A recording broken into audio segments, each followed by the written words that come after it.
Hello everyone, my name is Massimiliano. I'm an Aurora fellow and I'm here with Andreas. Andreas is the CEO and the founder of Aerial. That is a new startup whose aim is to reduce the CO2 emissions, and I think that it does it in a very particular way.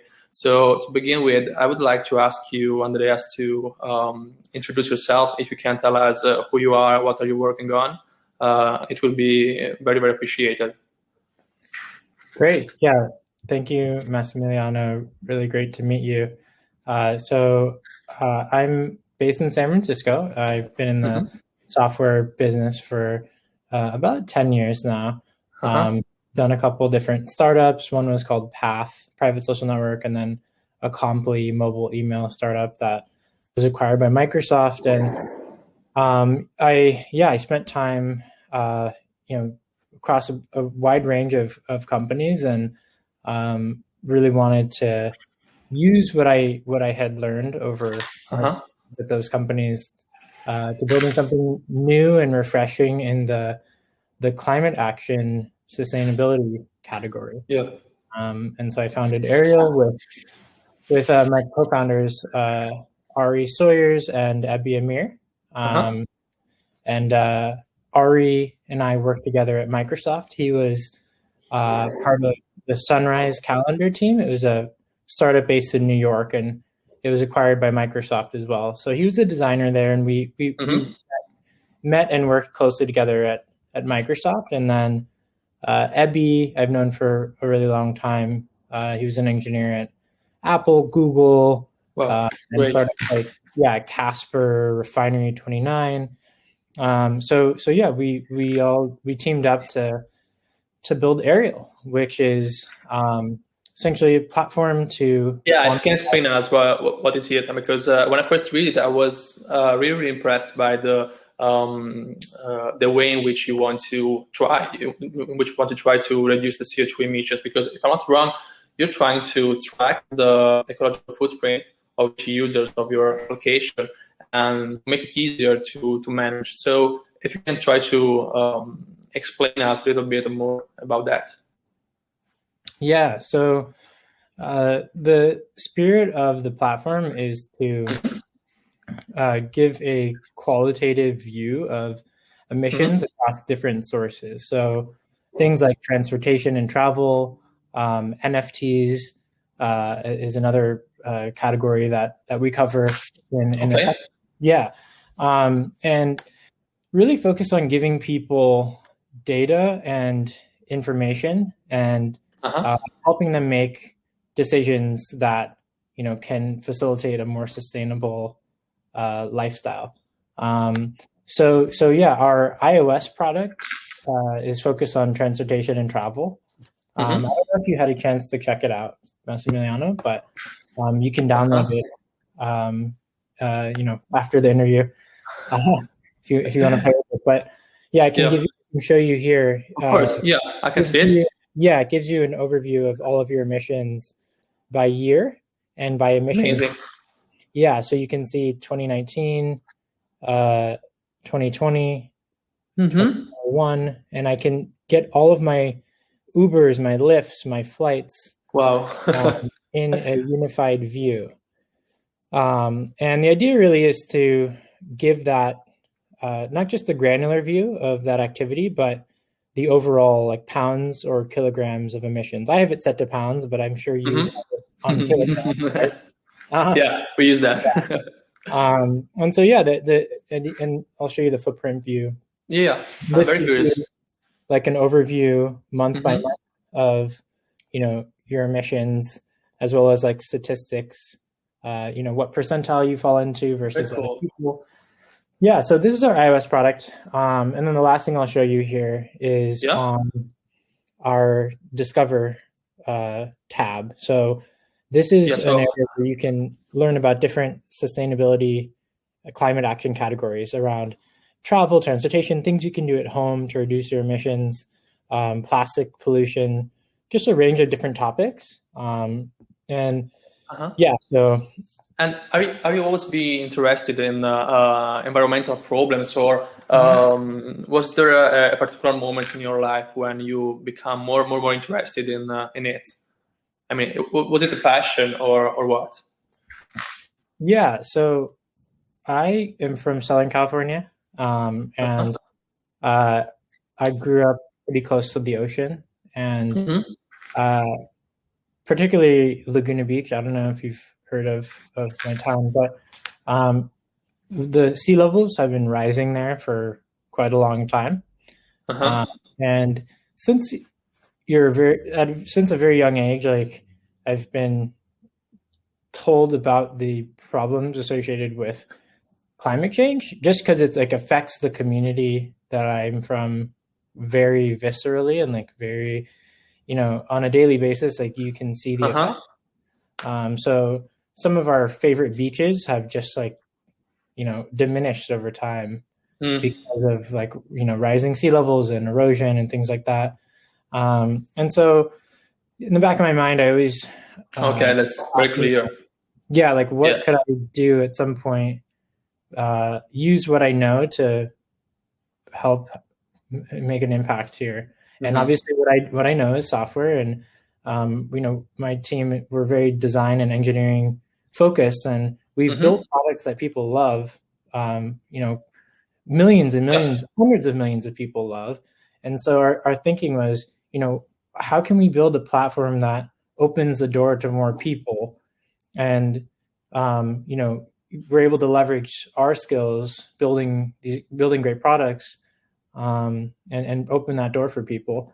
So yeah, if you look at like our, our branding and our product, like we've really tried to move away from the stereotypes that you would normally associate with climate action or sustainability. So, if you look at our website, even our social media, like we don't use a lot of like green color palettes and like photos of trees and leaves. I know what you mean. Yeah, we have like, more analogies and metaphors with like water and air. And if you look at our color palettes, there are blues and pinks and purples. And our whole thinking was like, let's try to build something that feels ownable and fresh and new, and something that people really want to be a part of. So let's not try to shame people or make them feel guilty to get them involved. Let's build something that makes them feel welcome, is a source of information and data for them, and we can help people make the right decisions just based off of that. We don't need to tell you you're bad. We can just show you data and say, hey, look, these are the numbers. What decision do you want to make, right? Very cool. Very cool. Yeah. I also think that I can understand what you meant when you was talking about the sea levels that are rising, because I'm from Venice, and also there is the problem that the sea levels is rising. So in the future it can disappear maybe. So I know what you mean. I'm really, really interested also in your path as a startup. So I would like to ask you, what was the biggest obstacle that you encountered during the last 2 years? And looking in the future, what is your next goal for the next year regarding Ariel? Yeah, well, I think my answer is going to be pretty expected. Last year was obviously, the pandemic was a very challenging time, I think, for a lot of people and a lot of companies for different reasons. Of course. But yeah, I'll just tell you like a quick story. We were, we're in our office in San Francisco, and I have friends in Italy, and I have family in France. Like my grandparents actually live in Paris, and so I've been going like since I was a little kid, and I had been getting messages like about what was happening in Europe, and I thought, my gosh, like our government wasn't even acknowledging that COVID was a thing, and no one really understood it, and it was just like a lot of fear, uncertainty, doubt. But I knew at some point, like in January, I was like, gosh, this is turning into something really bad. My friends in France and Italy, they can't even leave their house. So, once March came around, we were about March, I think it was like halfway through March, our office closed. And within a week, they were a French company that had co-working space as part of, this really beautiful space that they rented out. And they just said, look, like, based on what's happening in France and other parts of the world, like, we don't think this is a good idea to continue doing this. So we're like month to month, and we're just gonna, close the space. So 1 week into the pandemic, we didn't even have an office anymore. And then how did you manage that change? Yeah, so I mean, good thing that software has come a long way, and bandwidth, of course. So we're able to do even things like this right now with pretty high resolution video. So using different tools like Slack and Google Hangouts and Zoom, Telegram, and iMessage, like pretty much a whole mix of different products. But it's not easy to. There's a funny thing that someone sent me halfway through the pandemic. It was like, it's not that difficult to do work from home, but figuring out what to work on and what to focus on is actually really hard. That's true. I also experienced that thing, and I can confirm it's true. Yeah, and I think especially if you're a young company and you're constantly iterating and listening to what's happening in the market, and you obviously want to be successful, right? So you're thinking of all the ways that you can, build a better product, build a better experience. And so yeah, that was definitely a challenge, right? Because I was at Microsoft before, and Ari was at Facebook, and when you're in these very, very large companies, everything is pretty well defined for the most part. So it probably wouldn't have been as hard to do that in a large company. As a startup, it's definitely challenging. Yeah, absolutely.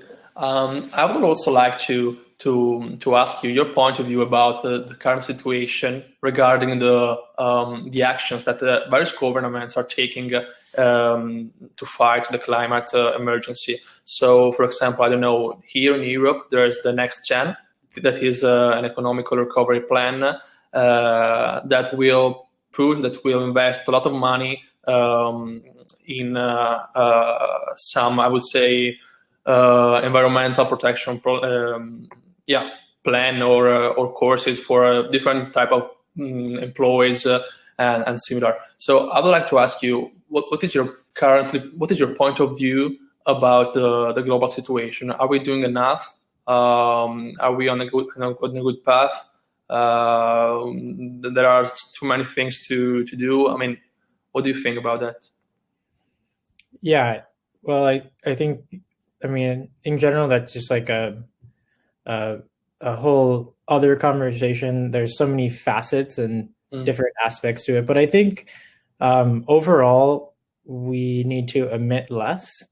And this is something that I think isn't necessarily emphasized enough when people talk about, solutions to the climate problem, whether it's like, advanced carbon removal technologies, tree planting, carbon offsets, like there are carbon sinks, right? Like there are so many different ways that people are discussing, mitigating carbon. But I think first off, like we have to emit less. And by we, I mean like collectively as a civilization. So companies, corporations, obviously big oil and gas companies account for a stunning percentage of overall carbon emissions. Individuals also drive demand for those products. So whether they're like petroleum-based products, a lot of like fast fashion, for example, a lot of plastics are used in synthetic materials to like produce those items of clothing. And obviously like single-use plastic, a lot of these things are petroleum based. So, and excessive traveling. I think not non-fuel efficient cars. Like there are a lot of different ways that, aside from big corporations being responsible, I think we as individuals can help steer the direction and, help shape the world that we want to live in, a more sustainable world. So think, less fast fashion, driving more efficient cars, traveling less, like moving away from that demand, because, a lot of those things that we indulge and consume in are driving demand for things that are really harmful to the environment. And then of course, like governments have a role too, in regulating and, making sure that companies live up to their promises to reduce emissions and, work toward. That's very interesting. I'm really interested in startup, and I would like to ask you this question about your team and you, and how do you work. I would like to ask you, when you have some hypothesis about a fact or a business plan or other things, how do you validate it? Do you have a start process, or what do you do? How do you process it? I mean, I think you cut out there for a second, but are you good? Did you get the question? Or okay. Yeah. I was just making sure that the connection is still there. Okay. Yeah, I think validating an idea is a multi-step process. I think the easiest signal is whether people are using your product. And so I think making sure that you get people using something that you're building, even if it's not fully built out.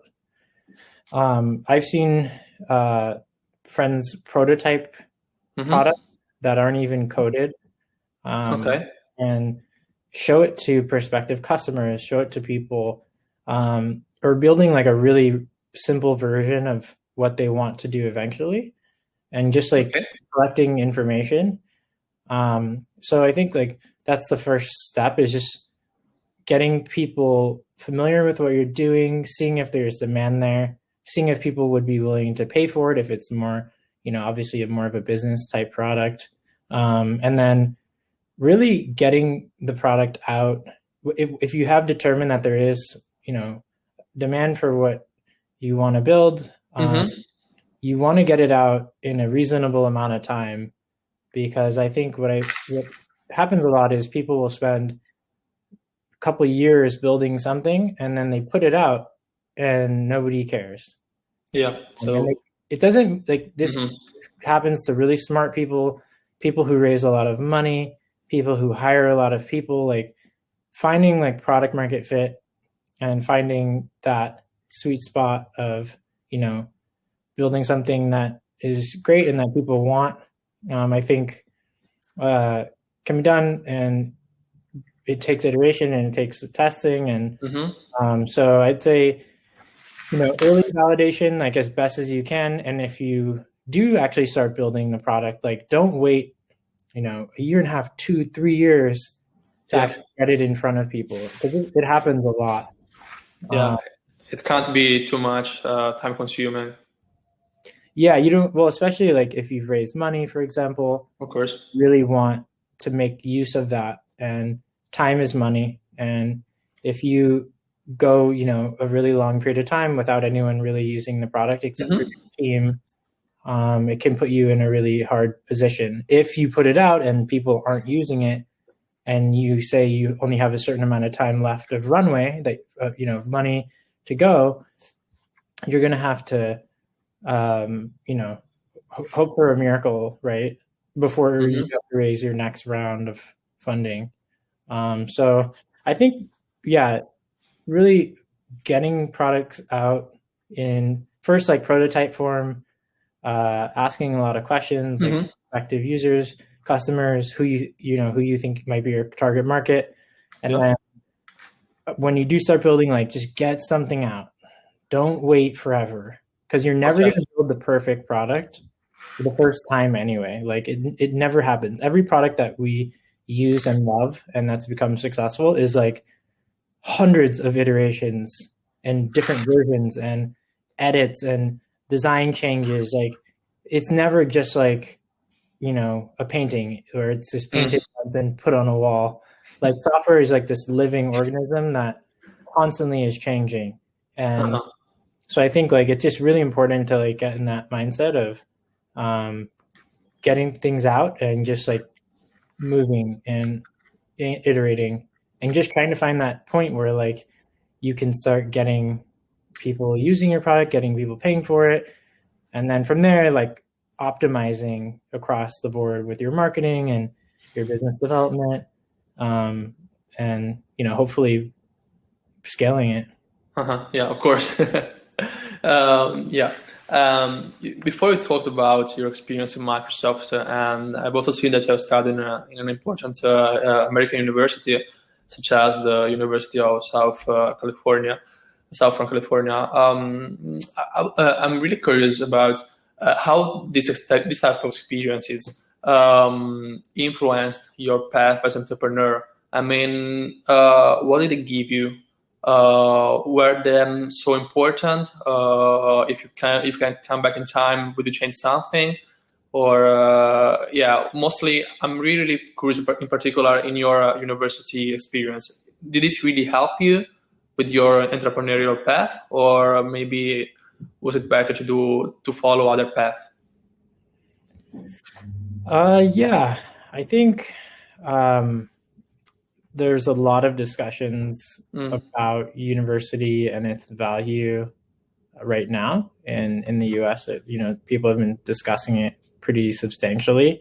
And there are a lot of different, like, incentives that people have created to, I guess, help people choose other paths. So, I know you're part of this program. There's, like, Teal Fellows. There's a bunch of different ways that young people who are talented can pursue, like, professional interests over education interests. And I'd say at the core of it, I mean, I think when you're finishing high school and you're like 17 or 18, there's a pretty good chance that you don't know what you want to do. And you want to expand your horizon and, explore different subject matter, maybe think a bit more philosophically and be a bit less constrained in terms of, like, setting a path. And I think that's a really cool thing about school, is when you have the bandwidth to be an intellectual, be a bit more of, a philosopher, and take yourself out of the day-to-day of, like, just getting tasks done. I think, like, that's where some of the best creativity has come from. And I think, it really depends on, like, what you want to get out of your education. But I do think that, you have to look at school as a way to learn more about yourself, and your interests, and be surrounded by, like, a lot of like-minded young people. Because there are very few times in your life where you'll be able to be around, like, thousands of other young people who are in the same exact position in their life.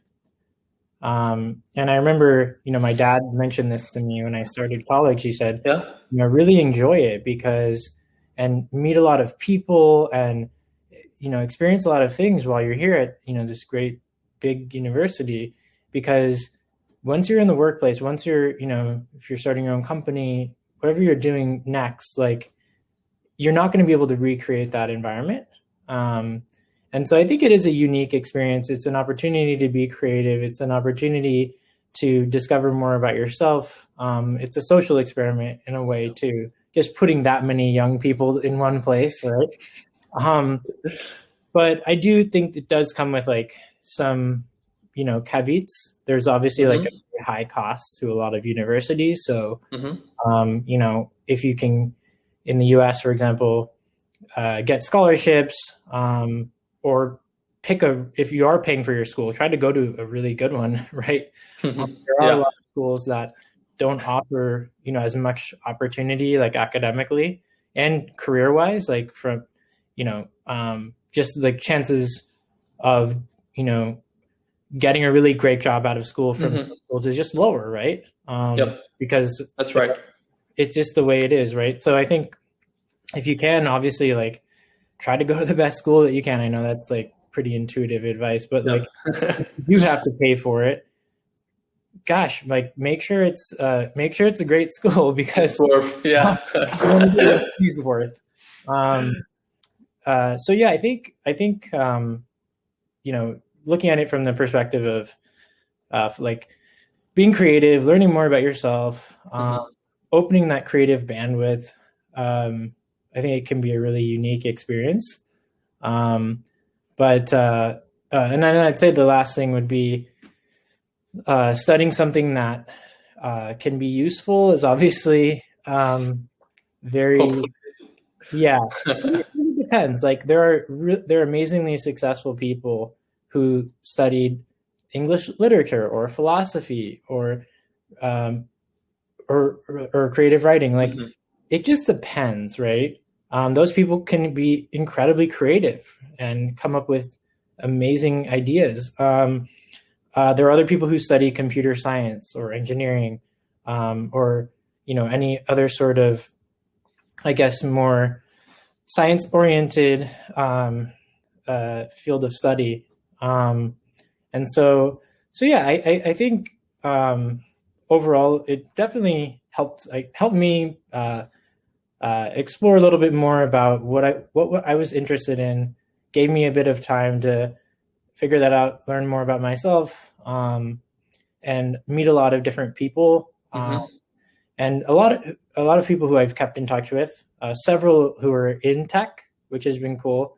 Actually, just before this, I had a meeting with a friend who sold his company to Yahoo, and he just sold his film and TV production company, and now he's getting back into tech again. And I went to school with him at USC, actually. And so you'll hear very similar things from people who went to Stanford and Berkeley. Schools in California, especially. I know it. USC, UC Berkeley, UCLA, Stanford, right? Like, there is a network of people who go into tech. So I think that's been helpful and interesting to, like, have gone through that experience together and helped each other, like, as we started our companies and raised money. And so is there something that, if you can go back in time, you would do in a better way? I don't know, knowing more people or other thing. Yeah, I think. What would I do differently?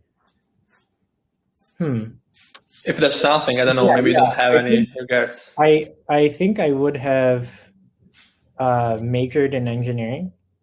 Okay. Yeah, I did a minor, and that involved some engineering classes. But okay. I think majoring in engineering would have been different, really interesting, and I think very applicable to what I do now. So yeah, I think that would have been something that might have made sense. But at the moment, it wasn't in the cards, and something that I was, driven to do at that point in time. So it all works out, right? Right. Okay. Thank you very much, Andreas. We arrived at the end of the interview. I really want to thank you for the time and for all the advices that you gave us. So I really enjoyed this conversation. I hope that you did it as much as I did. And again, thank you very much for everything.